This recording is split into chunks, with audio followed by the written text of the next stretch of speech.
un par de reportajes de Hugo donde él se ofendía o se enojaba cuando le hablaban de que su poesía era filosófica y él la definía como poesía pensante. Yo, Hugo, si me permitís, como lector de mi evolución, tu poesía no está basada en el pensamiento, tu poesía late. La palabra late, es un corazón que late. Cada palabra de la poesía de Hugo, cuando él dice lluvia, está diciendo, esa lluvia se mueve, no es una palabra fija, no es una poesía pensada. Entonces, cuando hablamos de Hugo y de la poesía, estamos hablando de un Messi. Me gustó lo de Messi. Eso es un la página. El otro día yo iba a Madrid y al lado mío estaba sentado un pibe, un Versace así espléndido. Y en el momento del almorzar ahí charlamos. Y era el representante de la imagen, el que vende la imagen de Messi. Vive en California, Buenos Aires, ahí. Entonces yo le decía, mira, yo de fútbol no sé nada, pero decirle a Messi que lo amo. Digo, yo lo veo y soy feliz. Yo lo veo y soy feliz. Dice, sí, dice, ahora llego allá, dice, todo lo que me preguntan, la mayoría es qué droga nueva hay en Estados Unidos, cuánto gana, no sé qué. Dice, mira lo que me pidió Messi. Agarra de la bolsa de él una caja de alfajores. Por eso lo amo.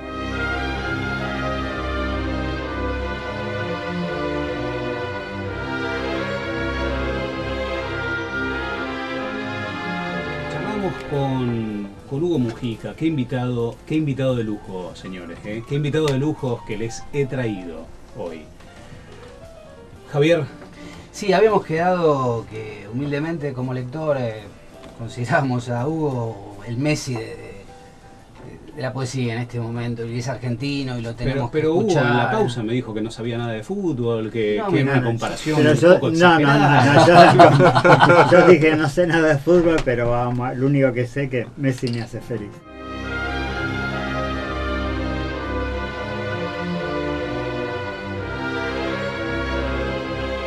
Viento en el viento, llueve sobre el mar y ni crece ni disminuye el agua. Desnudo, se es todo rostro, un tajo, es siempre un tajo entero.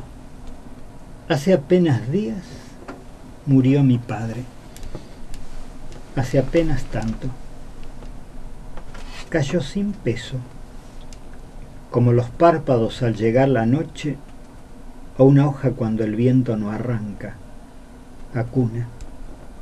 Hoy no es como otras lluvias. Hoy llueve por vez primera sobre el mármol de su tumba.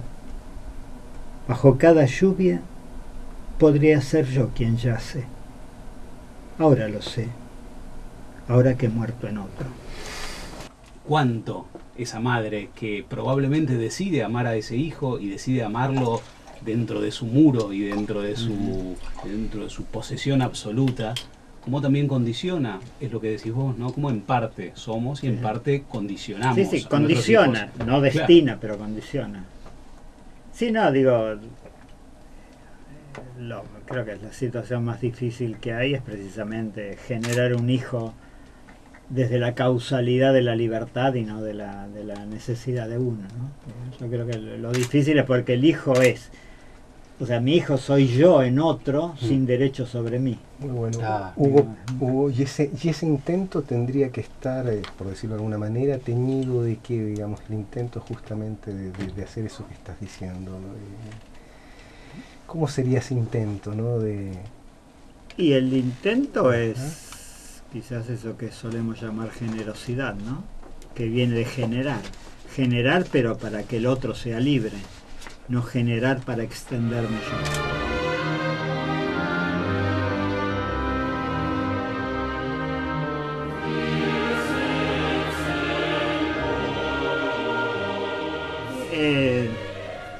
Me encantarían tantas cosas que no haré, escribir una historia de los sentimientos, ¿no? Digo, creo que en realidad uno se va sintetizando a través de diferentes temples anímicos que va adquiriendo.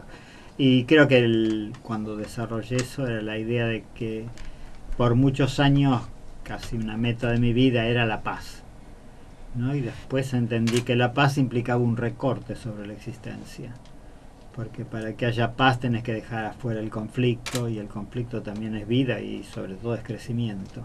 Y lo que después empecé a sentir es ese otro sentimiento que abarca el conflicto y abarca la paz, ¿no? Y es la gratuidad. Es la experiencia de la gratuidad de la existencia, eso que yo dije cuando hablaba de la creatividad, que yo no estaba para darme la vida y me fue dada, y yo no me voy a dar la muerte y me será quitada, así que vivo entre dos abismos de decisión ajena. Entonces no cabe más que sentir que esto es absolutamente un regalo, el estar en la existencia.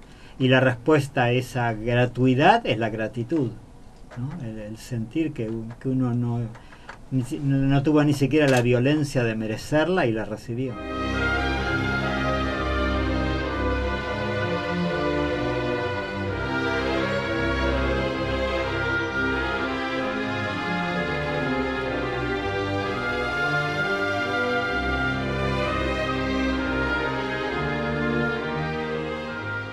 La pregunta que quería hacerte, si en tu concepto el silencio expresa o contiene al Dios que vos pensás. Y quería preguntarte, ¿qué es Dios? Porque se habla tanto de Dios.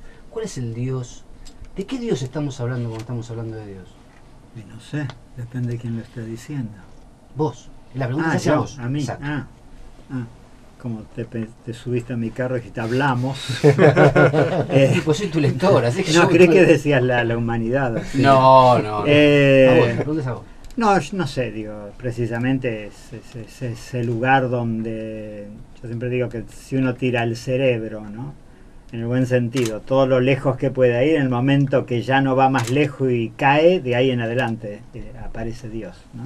Precisamente Dios es lo imposible y a la vez lo que posibilita todo, ¿no? Pero no, pues yo no tengo concepto de Dios.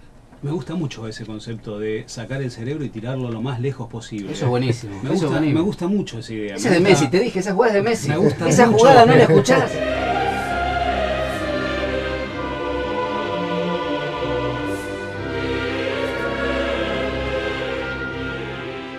Este señor que tengo acá frente a mí, en el movimiento psicodélico, ¿cómo llegamos a aquella época, Hugo? ¿Cómo fue? Que a mí me resulta súper interesante el concepto de los 60 y el movimiento psicodélico y el hipismo y otras cosas. Sí, yo siempre digo que los 60 empezaron en los 70, ¿no? Claro. Yo vivía en el Lower East Side y siempre decía, quiero tener amigos hippies.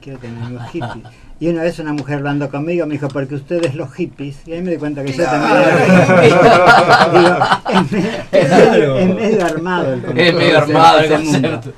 Digo, en realidad el hipismo para los latinos y los negros no nos conmovía tanto. Digo, se participaba porque era ahí, ¿no? Pero digo, cínicamente yo siempre lo defino como un brote afectivo en la racionalidad sajona. Digo, era más que nada, digo, un volver al contacto, volver un poco a lo humano, eso era la cosa. No hace mucho yo tenía que hablar sobre esto, sobre el 68, todo eso. Y me impresionó, por ejemplo, ver las marchas que buscaba así en documental, las marchas en mayo del 68 francés, que desfilaban con traje y corbata los pibes universitarios. Y el hipismo era volver al medioevo, al disfraz, o sea, fue un movimiento mítico, lo otro fue un movimiento histórico.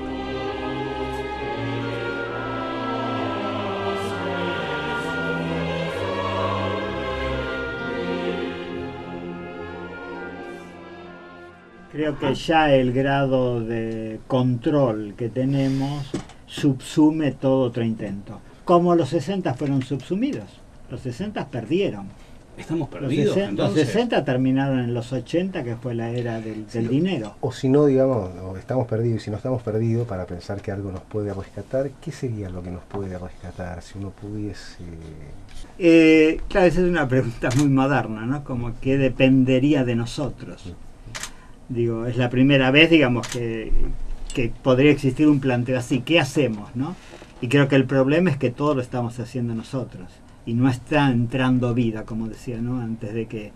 Para mí la cosa es ver qué de ofertorio tiene la vida todavía para dar.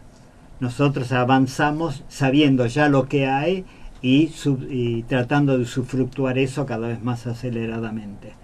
Acá tiene que haber un cambio de pensamiento, pero no pensar otra cosa, sino pensar desde otro lugar que el pensar. Y entonces por ahí podemos ver que hay otras 10.000 cosas que no las vemos porque cada vez vemos nada más que nuestro proyecto, que es la producción y la usufructuación y la producción de futuro. Pero sería en algún punto, digo así. Espera, yo diría que por ahí el viraje sería del hacer al acoger. A dejar que venga aquello que está... Estar más receptivos. Sí, a todo, pero nosotros estamos tan ocupados en lo que ya sabemos que no aparece lo nuevo. Yo siempre me acuerdo, hace 1000 años un sobrino mío, era un nenito todavía, y estaba en la puerta de la casa de mis padres esperando al heladero. Entonces veo que viene un carrito con 2 tachos de helado y de un caballito blanco y guirnalda, parecía salido de Fellini.